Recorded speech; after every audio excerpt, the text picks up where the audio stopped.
ሰላም ጤና ይስጥልኝ። የተወዳችሁ ናይል አካዳሚ ቤተሰቦች እንዴት ሰንብታችኋል? ይህ ናይል አካዳሚ ነው። በያላችሁበት የዓለም ዳርቻ ሁሉ ሰላማችሁ ይብዛልኝ። ዛሬ ደግሞ ለየት ባለ ሁኔታ አማርኛ ሰምና ወርቅ እንዴት አድርገን ትርጉም እንደምናወጣና የቅኔውን ዋና ሐሳብ እንዴት አድርገን ማግኘት እንደምንችል ረጋ ብላችሁ መመልከት ትችላላችሁ። እያንዳንዱን ረጋ ብለን ሰሙ የት ጋር እናገኘዋለን፣ ወርቁ የት ጋር ይገኛል፣ ህብረ ቃሉስ ምን ይመስላል የሚለውን እያንዳንዱን ረጋ ብዬ ነው ማነብላችሁ። ከማንበብም በተጨማሪ ምን አይነት መልእክት ያስተላልፋል የሚለውን መልእክቱንም ረጋ ብላችሁ ከመጀመሪያው እስከ መጨረሻው ለመመልከት ሞክሩ። በውስጥ መስመር መማር ለምትፈልጉ ደግሞ ከዚህ ጋር በምናስቀምጥላችሁ ስልክ በቀጥታ በመደወልም ሊሆን ይችላል። በኢሞ፣ በዋትስአፕ፣ በቴሌግራም በሌሎችም የሶሻል ሚዲያ አማራጮች ልታገኙ ትችላላችሁ። ይህ ቪዲዮ ከተመቻችሁ ላይክ እና ሼር እንዲሁም ሰብስክራይብ እያደረጋችሁ ቤተሰብ ሁኑ። ነባር ቤተሰቦቻችን ደግሞ ላይክ እና ሼር እያደረጋችሁ አማርኛ እንዲሁም እንግሊዘኛ መማር ለሚፈልጉ ሁሉ አዳርሱላቸው። ቀጥታ ወደ ትምህርቱ እንሄዳለን።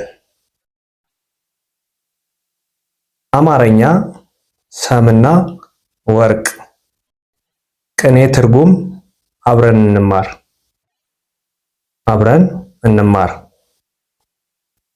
ይህ አሁን እዚህ ጋር ማነብላችሁ አንደኛ ማንበብና መጻፍ ለማትችሉ ረጋ ብዬ እያነበብኩላችሁ ነው የሚሄደው።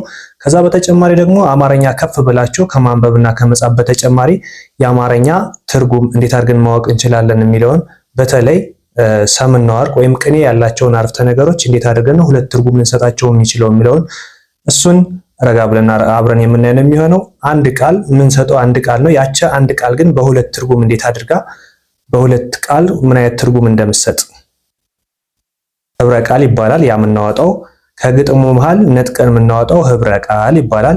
ያ ህብረ ቃል በሁለት እንተረጉመዋለን። በሁለት አንደኛው ሚስጥሩ ነው።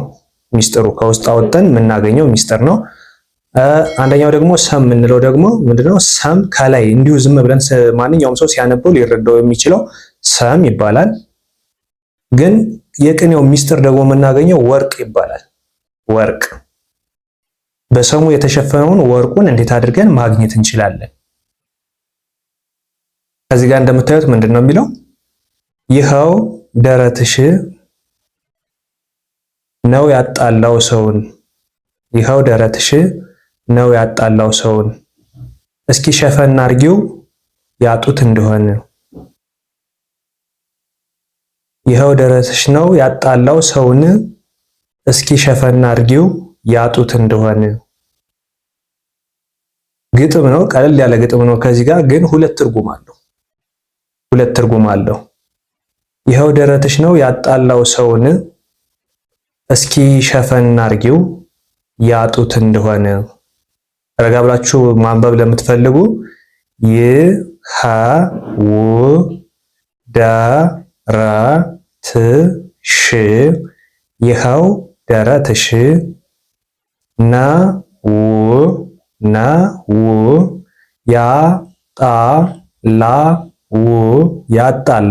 ሰውን። ይኸው ደረትሽ ነው ያጣላው ሰውን፣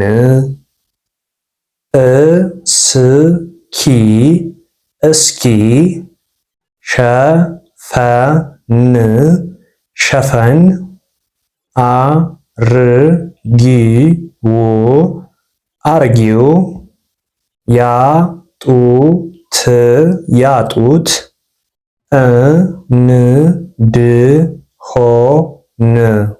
እንደሆነ። ይኸው ደረትሽ ነው ያጣላው ሰውን፣ እስኪ ሸፈን አርጊው ያጡት እንደሆነ።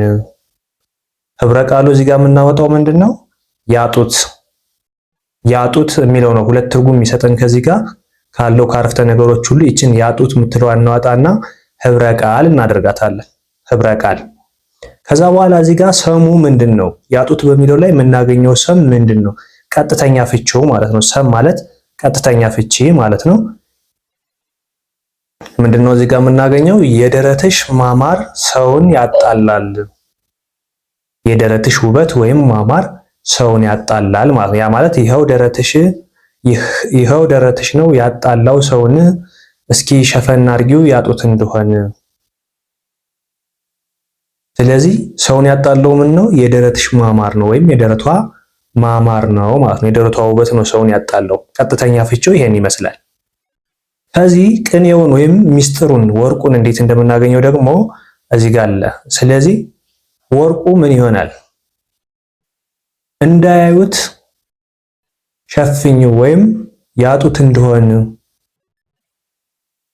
እንዳያገኙት። ያጡት ማለት እንዳያገኙት ማለት ነው። ያጡት ወይም እንዳያዩት እንዳያገኙት ደረትሽን ሸፍኝው፣ ደረትሽን ሸፍኝው።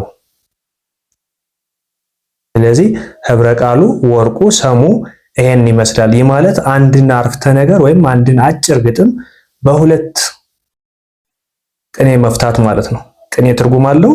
ሰምና ወርቅ ማለት ቀጥተኛ ፍቺ ማለት ነው። እንዲሁም የተሸፈነ ማንም ሳያየው ሊተረጉመው የሚችል የተሸፈነ ማለት እንዲሁ ላይኛው ፓርት ሰም እንለዋለን። የተሸፈነ ወይም ሚስጥር ወርቁ ደግሞ መርምረን ልናገኘው የምንችል ማለት ነው። ስናየው እዚህ ጋር አሁን ባጭሩ ይኸው ደረትሽ ነው ያጣላው ሰውን እስኪ ሸፈን አድርጊው ያጡት እንደሆነ ስንል ቀጥተኛ ፍቺውን ማንም ሰው ያውቀዋል። ደረትሽ ነው ያጣላው የሚለውን ቀጥተኛ ፍቺውን ማንም ሰው ያውቀዋል ማለት ነው። የደረትሽ ማማር ነው ያጣላው ሰውን። ግን ሸፈን አድርጊው ያጡት እንደሆነ እንዲያጡት ወይም እንዳያዩት ሸፈን አድርጊው ማለት ደግሞ ወርቅ ነው ማለት ነው። ወርቅ ቤተሰብ ዛሬ እጥር ያለች ሁለት ትርጉም የያዘች የሰምና የወርቅ ትምህርት ነች። ይችንን ከተመቻችሁ ላይክ እና ሼር እያደረጋችሁ ሌላውም እንዲሁም ኮመንት ላይ በማስቀመጥ ሌላ እንዲሰራላችሁ የምትፈልጉት ካለ ኮመንት ላይ አስቀምጡልኝ። ነባር ቤተሰቦቻችን ሼር እና ላይክ ማድረጋችሁ እንዳይረሳ። በድጋሚ የዚህ ቻናል አዲስ የሆናችሁ ላይክ እና ሼር እያደረጋችሁ ለሁሉም አማርኛ መጻፍና ማንበብ ለተቸገሩት ሁሉ አዳርሱልኝ። እንዲሁም በውስጥ መስመር መማር ለሚፈልጉ ደግሞ ከዚህ ጋር በምናስቀምጠው ስልክ በቀጥታ መደወልም ሊሆን ይችላል። በኢሞ፣ በዋትስአፕ፣ በቴሌግራም በማንኛውም የሶሻል ሚዲያ አማራጮች ልታገኙ ትችላላችሁ። ከዚህ በተጨማሪ ደግሞ ገና ፊደል ቆጠራና አረፍተ ነገር እንዲሁም ቃላት ምስረታ ያላችሁ ደግሞ ወደኋላ መለስ ብላችሁ እያንዳንዱን ቪዲዮ ማየት ትችላላችሁ። ቀለል ባለ ሁኔታ እያንዳንዱን ያዘጋጀንላችሁ ቪዲዮ አለ፣ እሱን መመልከት ትችላላችሁ። ከዚህ በተጨማሪ ማንኛውም ሰው በውስጥ መስመር መማር የሚፈልግ ካለ በቀጥታ ሊደውልን ይችላል። ግሩፕ ላይ ቴሌግራም ግሩፕ አለ። ከዛ ላይ ጆይን በማለት ቅዳሜና እሁድ የገዛ ትምህርቶችን እንሰጣለን። ከዚህ በተጨማሪ ደግሞ ማንኛውንም ከየትም የጻፋችሁትን በራሳችሁም ሊሆን ይችላል ከማንኛውም ቻናል ላይ የጻፋችሁትን አማርኛም ይሁን እንግሊዘኛ ቴሌግራም ግሩፕ ላይ ብታስቀምጡልን እያንዳንዱን ስህተት እያወጣን እናሳያችኋለን፣ እናርምላችኋለን። አብራችሁን ስለነበራችሁ ከልብ እናመሰግናለን። በሌላ ክላስ እስከምንገናኝ መልካም ጊዜ ይሆንላችሁ።